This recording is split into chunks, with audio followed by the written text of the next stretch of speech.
ఇవాళ Mexican food. మా ఇంట్లో వాళ్ళకేమో పాలకూర పప్పు, బీట్రూట్ కూర, టమాటా రొట్టి పచ్చడి చేసా. నాకేమో బ్యూరిటో తినాలనిపించింది. నేను ఏం చేస్తా తెలుసా, మా ఆయన వచ్చే ముందు వాళ్ళకి పెట్టాల్సినవన్నీ అందరికి పెట్టేసి అని రెడీగా ఉంటా. తర్వాత ఎవరు లేనప్పుడు నేను ఆర్డర్ చేసుకుంటా. ఇది ఫస్ట్ టైం ఆర్డర్ చేసా వెజ్ బ్యూరిటో. ఎప్పుడు నాన్ వెజ్ తినేదాన్ని కదా.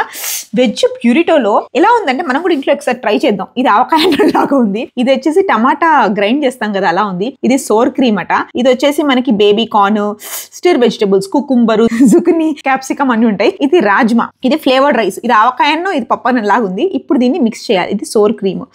కొంచెం ఇలా రైస్ లో ఇలా తీసి ఇందులో టమాటాలో ముంచి కొంచెం ఈ వెజిటేబుల్ అద్ది తర్వాత ఈ రైటా ఇది రాజ్మా తీసి తినాలి. చెప్పిన ఎలా ఉందా, నెయ్యి వేసి చారణం పెడతారు చూసారా, అలా ఈ రైస్ ఫ్లేవర్. ఇది కొంచెం లైట్ టమాటా చారు రెసిపీ లాగా ఇది ఒకటి ఉంది. ఎనీవేస్ టేస్ట్ బాగుంది. 280 ఎంతో ఉంటే నాకు 200కి వచ్చింది. ఓకే, హెల్దీ వర్షన్ కాబట్టి తిందామని ట్రై చేస్తున్నా. సోర్ క్రీమ్ అసలు ఇలా చేస్తారండి. సోర్ క్రీమో సవర్ క్రీమో ఏదో క్రీము. ఈ రెసిపీ వస్తే ఎవరు నాకు కమెంట్ లో చెప్పండి. ఇంట్లో నేను ఒక్కదాన్ని having my dinner. Healthy tasty తింటారా? ఆర్డర్ తీసుకుంది.